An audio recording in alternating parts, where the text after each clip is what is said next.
Hey everyone, good morning, welcome to my channel. আমি মুন, আর আশা করব তোমরা সবাই ভালো আছো, সুস্থ আছো। আমি মোটামুটি আছি। আজকে হচ্ছে 24th অফ এপ্রিল, আর এখন বাজে 7:20। আজকে বাপির দেরি হয়ে গেছে, এখন এসে ম্যাগিকে নিয়ে গেল। কালকে সারাদিন আমি ভিডিওর কোনো শ্যুট করতে পারিনি, প্রচণ্ড কোমরে ব্যথা হয়েছে আমার, জানো। কালকে একদম ফাইন ছিলাম, জানো, মানে ঠিকঠাক একেবারে, মানে কিছুই হয়নি। সকালে ঘুম থেকে উঠেছি, চাটা খেয়েছি, সব করেছি, জানি আবার তোমাদের ভিডিও আরম্ভ করব, মানে শ্যুট আরম্ভ করব, সবই জানি। তাও ম্যাগি বেরিয়ে গেছে। তারপরে না একটুখানি এই মা যে ঘরে থাকতো সেই ঘরে দেখলাম একটু ওর লোম টোম সব পড়ে আছে। মানে দুদিন হলো মার ঘরটা ঝাঁটপোঁছ দেওয়া হয়নি। মানে এত গরমে না আসলে পেরে উঠছি না সব কিছু মেনটেন করতে, তো হয়নি। তাই জন্য যে ঠিক আছে ম্যাগি বেরিয়ে গেছে, তো ভালো করে ঝাঁটটাট দিয়ে নিই। তো ভালো করে ঝাঁটটাট দিয়ে এইখানে এসে পুরো ময়লাটা যে ওই একটা ওই ট্রে আছে তাতে ঝাঁট দিয়ে তুলবো, সেই নিচু হয়েছি। নিচু হয়ে না মানে কোমরে খটকা লেগে গেছে, জানো। মানে প্রচণ্ড ব্যথা, প্রচণ্ড ব্যথা। মানে কালকে পুরো নড়তে পারছিলাম না, এরকম অবস্থা। মানে সুস্থ মানুষ কি বিপদ এলো বলো তো। মানে নড়তে পারছিলাম না। সে ব্রেকফাস্ট খেয়ে কম্বি ফ্লেম খেয়েছি, রান্না করতে কালকে গেছি প্রায় তখন 9:25 হয়ে গেছে, 20-25 তখন গেছি। গিয়ে দুবেলার জন্য বিরিয়ানি করে ফেলেছিলাম, আর কিচ্ছু করিনি। উফ, ওই ওয়াশিং মেশিন শেষ হলো। দুবেলার জন্যে বিরিয়ানি করেছিলাম, আর মানে নড়তে পাচ্ছি না এমন অবস্থা। সে এরকম করে ডাউন হতে পারছি না, উঠতে পারছি না, চেয়ারে বসতে পারছি না, এমন অবস্থা। ভয়ও করে না, মানে কি না কি হলো। আর তারপর স্লিপ ডিস্ক হয়ে গেলে তো বহুত ঝামেলা ভাই, বহুত কষ্ট। তো সেই করে কম্বি ফ্লেম খেয়েছি। তারপরে আবার লাঞ্চের পরে কম্বি ফ্লেম খেয়েছি। না, লাঞ্চের পরে খাইনি, ডিনারের পরে খেয়েছি। ওই মানে যখন কম্বি ফ্লেম খাচ্ছি তখন একটু ঠিকঠাক একটুখানি মতো মনে হচ্ছে, কিন্তু তাও মানে বেশ ব্যথা। আজকে সকালবেলা ঘুম থেকে উঠে মানে বিছানা থেকে উঠে দাঁড়াতে পারছি না, এত ব্যথা।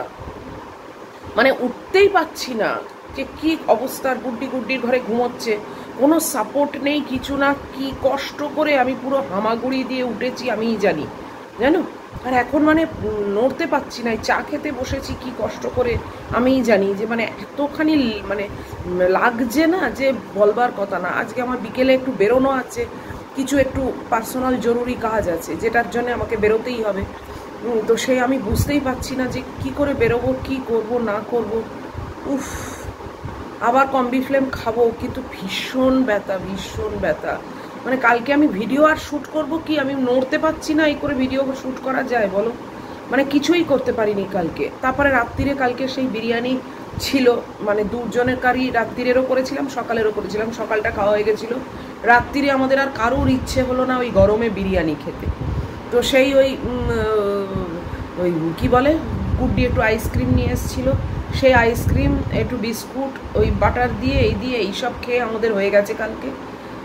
সেই পুরো বিরিয়ানিটা আজকে আছে লাঞ্চের জন্যে, যে কারণে আমি আজকে লাঞ্চে কিছু রান্না করতে পারবো না, সম্ভবই নয়। ওই বিরিয়ানিটাই সকালে খাওয়া হবে, আর রাত্রির বেলা দুধ কর্নফ্লেক যা হোক চলবে। মানে আজকে আমি টোটাল রেস্ট নিচ্ছি, কেননা আমাকে বিকেলে আজকে একটু কাজে আমাকে বেরোতেই হবে, এবং সেই বেরোনোটা আমার খুবই দরকার। তো আমি কি করে কি মানে রাস্তায় বেরোবো, কি করব আমি জানি না, কিন্তু বেরোতেই হবে। তো ওই জন্যে আজকে একদম মানে কাজের চাপটা কিচ্ছু রাখছি না, রান্না একদম পুরোপুরি অফ আজকে। শুধু ম্যাগির জন্য একটু মাংস সেদ্ধ করব আর ভাত করব, বাস। ওটা তো আর কোনো ব্যাপার না, কুকারে দিয়ে দেবো। আর তারপরে আমার দুটো কুকারের মধ্যে একটা কুকারের গ্যাসকেট খারাপ হয়ে গেছে, সেই গ্যাসকেটও আজকে কিনতে হবে। একটা কুকার নিয়ে ভীষণ ঝামেলা হচ্ছে, প্রচণ্ড ঝামেলা হচ্ছে। দুটো কুকার না হলে চলে না, সেই একটা কুকারে কোনো মতে চালাচ্ছি। আজকে ওই গ্যাসকেট, দুটো কুকারেরই গ্যাসকেট কিনে নেবো। উফ, মানে এক একটা সময় এমন আসে না যে মানে দেখো, কালকে সকালে যখন ঘুম থেকে উঠলাম তখনও জানতাম না যে এরকম হবে। ওই জন্যে কিছু বলা যায় না, যে পর মুহূর্তে কি হবে এটাও বলা যায় না। সকালবেলা দিব্যি ছিলাম, তখন মনে হচ্ছে না, মানে এখন মনে হচ্ছে যে ওই ঘরটা ঝাঁট না দিলেই হতো। এবার দেখো, ঝাঁট তো প্রত্যেক দিন আমি দিই, রাত্রির বেলা সারা বাড়ি আমি ঝাঁট দিই, মুছি, সব করি। তো এটা কেন হলো আমার, মানে হঠাৎ করে একটা হয় না বেকায়দায় খটকা লেগে যাওয়া, সেইটা হয়েছে। মানে প্রচণ্ড ব্যথা, প্রচণ্ড ব্যথা। কালকে সে গিজার আসবার কথা ছিল, সে সকালবেলা আসেনি। দুপুরবেলা ফোন করলাম, বলেছিল 12টার পরে দিয়ে যাবে, সেও আসে না।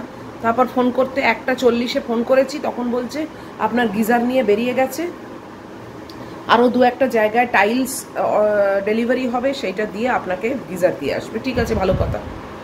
5:30 বেজে গেছে, কোনো পাত্তা নেই জানো। আবার ফোন করলাম, তখন বলছে যে হ্যাঁ ওই আর কি, মানে আজকে আপনারটা হবে না ডেলিভারি, কালকে হবে। আপনি তাহলে মিথ্যে কথা বললেন, আমার তো কল রেকর্ড করা আছে যে বেরিয়ে গেছে গিজার নিয়ে। এত কুলি যদি গিজার নিয়ে বেরিয়ে যায়, তারপরে সে সেই গিজার নিয়ে আবার দোকানে ফিরে গেছে, তার মানে তো মিথ্যে কথা, বেরোয়নি। তখন বলছে না বেরিয়ে গেছিল, ফিরে এসেছে, মানে আবড়া তাবড়া। আমি খুব বলেছি যে অদ্ভুত ব্যাপার, আমি সারাদিন ধরে ডিটেন হয়ে বসে রইলাম আপনাদের গিজারের জন্যে, আর আপনারা আসেননি কিছু না, এইসব করে টোরে। তারপরে ফোন করে বলছে আপনার 7টা নাগাদ আমাদের দোকানের একজন লোক গিয়ে আপনাকে গিজারটা দিয়ে আসবে। বললাম হ্যাঁ আসুন, গিজারটা দিয়ে আসুন, আমি প্রত্যেক দিন তো ওয়েট করতে পারবো না। তো কালকে এই গিজার দিয়ে গেছে। ওই যে ওইখানে বাক্সটা রয়েছে, আমি তোমাদের দেখাচ্ছি, ক্লোজ ভিউ দিচ্ছি, ওই যে বাক্সটা ওইখানে রয়েছে। তাও নিচে ছিল, ওপরে ওঠাতে পারিনি আমি। গুড্ডি কালকে ওপরে তুলে দিয়েছে, কারণ আমি হেঁট হয়ে কিছু নিতেই পাচ্ছি না, এত ব্যথা আমার কোমরে। উফ, সবেমাত্র জন্মদিনটা পার হয়ে কি বিপদ হলো বলো তো। কম্বি ফ্লেমের ওপর আছি এখন, আবার আজকেও কম্বি ফ্লেম খাবো, লাঞ্চের পর খাবো আজকে। তো দেখি সেই লাঞ্চের পর খেয়ে সেই রেস্টটা নিয়ে আমি বিকেলে আমার যে কাজগুলো আছে সেগুলো যেন সারতে পারি, এই আশায় আছি। দেখা যাক, তোমাদের যে কি দেখাবো কি না করবো আমি কিছুই জানি না। মানে আমার সত্যি মানে এখন এত ব্যথা না যে কোনো কাজই করছি না, তো তাই জন্য ভিডিওতে কি দেখাবো আমি তো সেটাই জানি না। মানে শুধু বসে গল্প করা ছাড়া আর কোনো উপায় নেই। উফ, ভাবছি এই ভিডিওটা এইটুকুনি কথা তোমাদের জানিয়ে দিয়ে এটাই আমি আজকে পোস্ট করে দিই, এটাই ভাবছি। যে কেননা আমি আজকে কোনো কাজকর্ম করতে পারবো না, কিছু পারছিও না, মানে সোফাটায় বসতে পারছি না জানো, এমন অবস্থা। এই দেখো কি, আচ্ছা তোমাদের আগে গিজারটাকে দেখিয়ে দিই, দাঁড়াও। এই যে নতুন গিজার কালকে এসে গেছে, বাক্স এখনো দেখো দড়ি বাঁধাই রয়েছে, মানে টেপ বাঁধাই আছে, খোলাও হয়নি, কিছুই না, কালকে সন্ধেবেলা এসছে। দেখেছো, এটা ভেনাস কোম্পানির ভোলেনো মডেলটা আর কি। এটা নিয়েছে 6800। তো এখনও ফিটিংস হয়নি, কেননা একটু ব্যস্ত আছি বলে ফিটিংসটা ঠিক করার টাইম হচ্ছে না, সবই তো কালকে দিয়ে গেল। তো আমাদের এখানে প্লাম্বার আছে, ইলেকট্রিশিয়ান আছে, সবই আছে। কারুকে একটা ডাকবো, ডেকে ওইটাকে নাবিয়ে এইটাকে ঝুলিয়ে দিতে বলবো। সেটা আজকে হবে না, দেখি 2-1 দিনের মধ্যে নিশ্চয়ই করে নেবো। উফ, মানে নড়তে পারছি না জানো, এরকম অবস্থা। কি যে মানে বিপদ হলো না হঠাৎ করে, বলা নেই কওয়া নেই বলো। আর 12 মাসই তো ঝাঁট দিচ্ছি মুছছি বলো, আমার হয়ে ঝাঁট আর মোচ কে দেয়? আর কে দেয় মানে সেটা তো আমি আমার চয়েসেই আমি নিজে সব কিছু করি, লোক রাখিনি। দাঁড়াও আমি সোফায় বসি। ওরে বাবা, দেখেছো কি অবস্থা, ভীষণ ব্যথা হয়েছে। আর স্লিপ ডিস্কের না একটা ভয় আমার ভীষণ থাকে বাবা। অনেকেরই শুনেছি স্লিপ ডিস্ক হলে মানে প্রচণ্ড পেন হয়, নড়তে পারে না, এই পারে না। আমার সেটা নয়, কারণ আমার এরকম খটকা আগেও লেগেছে। আর ঠিক স্লিপ ডিস্কের জায়গাতেও নয়, সারাউন্ডিং এরিয়ায়। কিন্তু ওই আর কি, সারতে তো টাইম লাগবে, সবে কালকে হয়েছে, 2-4 দিন আমাকে ভোগাবে, তারপরে সারবে হয়তো। তো আমি ভাবছি সেটাই, যে আর তো কিচ্ছু দেখাবার নেই, কিছু না। আর এই প্রচণ্ড গরমও পড়েছে, মানে পুরো পচতে যাচ্ছি, এত গরম। আর তোমরা এখনো অবধি আমাকে হ্যাপি বার্থডে উইশ জানিয়ে যাচ্ছ, অনেকেই জানতে না বিলেটেড জানাচ্ছ। Thank you so much. কী বলবো আর তোমাদের এত ভালোবাসা আমি পাই, মানে সত্যি আমি মানে ধন্য যাকে বলে। এত মানুষের ভালোবাসা পাওয়াটাও কিন্তু একটা ভাগ্যের কথা, সবাই কি পায় বলো? এভাবেই থেকো, ভালোবেসো, এভাবেই আমার পাশে থেকো, সঙ্গে থেকো, তোমাদেরকে সঙ্গে নিয়েই দিনগুলো কাটাতে চাই। কিন্তু এখন উপস্থিত একটু এই পেনটা নিয়ে মরছি, মানে যাকে বলে। আর তেমনি গরমের মানে দেহ পুরো পচতে যাচ্ছি। ম্যাগিটাকে চান করাতে হবে, আমার সেই চুলে হেয়ার কালার জানো এখনও অবধি হয়নি, আজকে করার ইচ্ছে আছে, কিছুতেই সময় হচ্ছে না। কালকে মনে করেছিলাম হেয়ার কালার করব, কিন্তু এত কোমরে ব্যথা, নড়তে পারছি না, সেখানে আর ইচ্ছে করে মাথায় কালার করতে বলো? এই আজকে জোর করে করব, মানে রাস্তায় বেরোবো তো বিচ্ছিরি লাগবে, আইব্রো করতে হবে। আর একটা পেন, মানে তীক্ষ্ণ পেন ভেতরে হচ্ছে জানো, আর এইসবের জন্যে মানে ডাক্তারকে বলার কোনো মানে হয় না। এগুলো আগেও আমার হয়েছে, এক আধবার খটকা লেগে যায়, আমার মারও হতো এসব, খটকা লেগে গেল ব্যাস মরেছি। দেখি আস্তে আস্তে সেরে যাবে। ওই বেশি আমি বসে থাকি না, জানো তো, এইসব হলে না ওই রেস্ট যদি তুমি বেশি দাও না তাহলে দেখবে জিনিসটা কামড়ে ধরে, মানে আরও বেশি এইসবগুলো। মাসল পেন যেটা না হয়েছে আমার, মাসল পেন যদি জায়গাটাকে না তুমি রানিং রাখো তাহলে দেখবে ওই জিনিসটা আরও আটকে যাবে।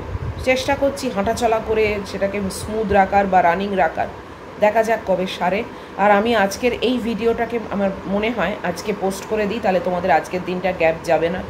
আবার সারাদিনে কিছু করতে পারবো কি না আজকে মনে হয় না, যে কারণে হয়তো কালকে কোনো ভিডিও যাবে না, সেটা তোমাদের আগের থেকেই বলে দিচ্ছি। এইটা আজকে পোস্ট করে দিচ্ছি, আর আগামীকাল আর ভিডিও আমি পাঠাতে পারবো না। আজকের দিনটা একটু রেস্ট নিই সারাদিন, দেখি আশা করব যে সেরে যাবে। আবার কালকে বৃহস্পতিবার, শুক্রবার দিনকে তোমরা ভিডিও পাবে। তো আজকে ভিডিওটা পোস্ট করছি, যদি তোমাদের মানে মনে হয় তোমরা প্লিজ একটা লাইক দিও, শেয়ার দিও, কমেন্ট করো, আর অবশ্যই সাবস্ক্রাইব করো। কি বলবো তোমাদেরকে আর। আর দেখা হচ্ছে তোমাদের সঙ্গে নেক্সট ভিডিওয়, যেটা আমি কালকে করব, তোমরা পরশু পাবে। আমি আগে থেকেই জানিয়ে দিলাম, কমিউনিটি পোস্ট আর দিচ্ছি না, তোমাদের জানিয়ে দিলাম আগামীকাল আমার আর কোনো ভিডিও যাবে না, আবার পরের দিন যাবে। তো তোমরা সাবধানে থেকো, এই গরমে ভালো থেকো, খুব দরকার না হলে আর বেরিও না। আর লোকনাথ বাবাকে বলো যাতে আমার এই ব্যথাটা তাড়াতাড়ি সেরে যায়, এটা আমার তোমাদের কাছে আবদার। আমি তো বলছি, আমি তো সবসময় বলি লোকনাথ বাবা আমার এই যে সঙ্গে রয়েছেন, তোমাদেরকেও একটু রিকোয়েস্ট করলাম, কেননা ভীষণ ব্যথা হয়েছে জানো তো, নড়তে পারছি না। তো চলো আজকের মতো শেষ করে দিচ্ছি এখানেই।